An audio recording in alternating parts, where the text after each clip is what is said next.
दोस्तों, बहुत समय पहले की बात है। भगवान बुद्ध अपने शिष्यों के साथ एक गांव में प्रवास कर रहे थे। एक दिन एक व्यक्ति उनके पास आया जो बहुत परेशान और चिंतित था। उसका चेहरा क्रोध, दुख और असंतोष से भरा हुआ था। वह व्यक्ति बुद्ध के पास जाकर बोला, भगवान, मेरा मन बहुत बेचैन है। कभी गुस्सा आता है, कभी दुख होता है, कभी डर सताता है, तो कभी ईर्ष्या। मैं बहुत कोशिश करता हूँ कि मेरा मन शांत रहे, लेकिन यह मुझसे काबू में नहीं आता। कृपया करके मुझे ऐसा उपाय बताइए जिससे मैं अपने मन को नियंत्रित कर सकूं। बुद्ध मुस्कुराएं और बोलें, तुम नदी के किनारे जाओ, वहां बैठो और पानी की लहरों को ध्यान से देखो। फिर कल सुबह वापस आकर मुझे बताओ कि तुमने क्या अनुभव किया। वह व्यक्ति थोड़ा हैरान हुआ, लेकिन बुद्ध के आदेश को मानते हुए नदी के किनारे चला गया। उसने देखा कि पानी बह रहा है, कभी तेज तो कभी धीमा। वह बैठा रहा और लहरों को देखता रहा। धीरे धीरे उसका ध्यान पानी की गति पर केंद्रित हो गया और बाकी विचार धीमे पड़ने लगे।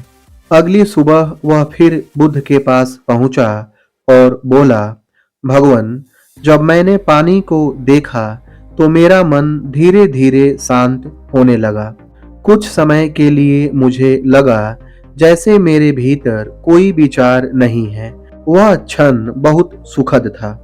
बुद्ध ने सिर हिलाया और कहा, बिल्कुल, जैसे बहती हुई नदी अपने रास्ते से रुकती नहीं, वैसे ही हमारा मन भी लगातार विचारों की धाराओं में बहता रहता है।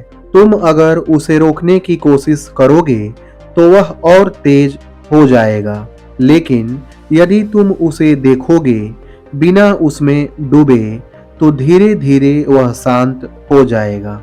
फिर बुद्ध ने एक और उदाहरण दिया। उन्होंने पास रखी एक कटोरी में पानी भरवाया और उसमें थोड़ी मिट्टी डलवाई। फिर बोले, अब इस कटोरी को हिलाओ। व्यक्ति ने वैसा ही किया। पानी गंदा हो गया। बुद्ध ने पूछा, अब क्या तुम इस पानी में अपना चेहरा देख सकते हो? वह व्यक्ति बोला, नहीं, पानी बहुत गंदा हो गया है। बुद्ध ने कहा, अब इस कटोरी को जमीन पर रख दो और उसे कुछ देर वैसे ही रहने दो। थोड़ी देर बाद मिट्टी नीचे बैठ गई और पानी साफ हो गया। अब उसमें चेहरा देखा जा सकता था। बुद्ध बोले, यही हमारे मन के साथ होता है। जब हम क्रोध, लोभ, मोह, ईर्ष्या जैसे भावों से उसे हिलाते हैं तो वह गंदला हो जाता है, लेकिन यदि हम उसे शांत छोड़ दें, बस देखते रहें, ना रोकें, ना भागें, तो वह स्वयं साफ हो जाता है। वह व्यक्ति बहुत प्रभावित हुआ। उसे समझ आ गया कि मन को नियंत्रण में लाने का पहला उपाय है ध्यान। जब हम अपने विचारों और भावनाओं को केवल देखना सीख जाते हैं, बिना प्रतिक्रिया दिए, तो मन स्वतः शांत होने लगता है। बुद्ध ने आगे कहा, मन को जीतना संसार को जीतने से भी बड़ा है। जो व्यक्ति अपने मन को नियंत्रित कर लेता है, वही सच्चा विजेता होता है।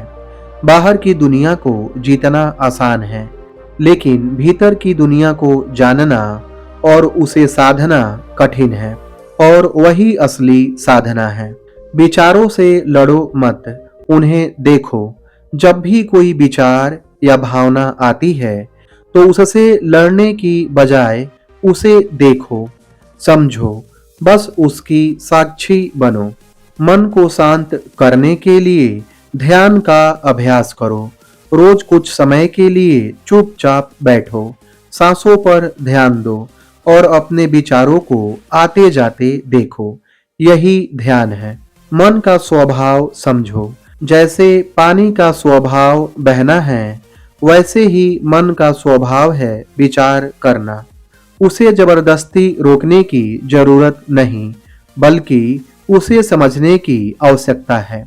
धैर्य रखो। जैसे गंदे पानी में मिट्टी बैठने में समय लगता है, वैसे ही मन को शांत होने में भी समय लगता है। जल्दबाजी मत करो, विवेक से काम लो। जब मन शांत होता है, तभी हम अपने निर्णय सही तरीके से ले सकते हैं। अशांत मन में लिया गया निर्णय प्रायः गलत होता है। दोस्तों, भगवान बुद्ध की यह कथा हमें सिखाती है कि मन को नियंत्रित करना संभव है, बशर्ते हम उसे समझें और उसे समय दें। ध्यान, धैर्य और साक्षी भाव से हम अपने भीतर के तूफानों को शांत कर सकते हैं। यही बौद्ध मार्ग है, मौन, ध्यान और आत्म निरीक्षण का। यदि हम प्रतिदिन थोड़ी देर भी इस अभ्यास को करें, तो धीरे धीरे हमारा मन स्थिर, शांत और नियंत्रित हो जाएगा। और जब मन नियंत्रित होगा, तभी हम सच्चे अर्थों में सुख और शांति को अनुभव कर पाएंगे। दोस्तों, यह कहानी कैसी लगी कमेंट सेक्शन में जरूर बताएं। वीडियो पसंद आई हो तो इसे लाइक करें, शेयर करें और चैनल को सब्सक्राइब करें। धन्यवाद।